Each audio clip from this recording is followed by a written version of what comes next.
hiyo pesa hiyo inakuja kuwa ugatuzi. Tunahitaji fedha ifike mashinani ili tufanyie watu wetu kazi. Counties nyingi sasa vile naongea saa hii, ile mshahara, wengine wamelipa mshahara miezi mitatu iliyopita wanatumia bank loan.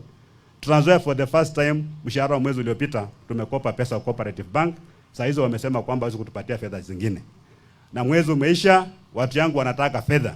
Hakuna mgao wa pesa tangu huu mwaka wa fedha uanze. Tulipata mwezi wa Julai, lakini ilikuwa pesa ya mwaka ambao uliopita. Mwaka huu wa serikali tujafuata pesa zote. Very soon, and very soon, we are going to shut down our counties. Tutasifunga.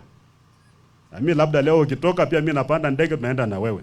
Kwa sababu sioni ile kitu ambayo ninafanya hapa. Because hakuna pesa. Watu wanakuja kwa ofisi wanataka fedha, wanataka dawa, hakuna. There is nothing.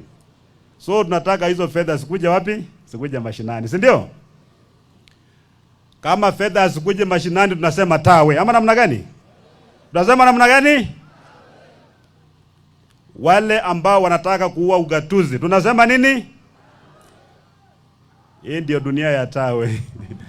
Na tawe tuna challenge status quo.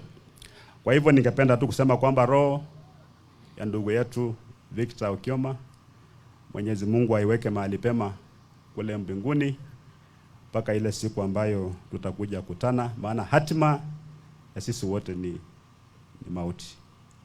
Ningependa basi kuchukua nafasi hii nimkaribishe Deputy President wa Jamhuri ya Kenya, Mheshimiwa Rigathi Gachagua, aje pia aweze kuomboleza na familia na jamii. Karibu.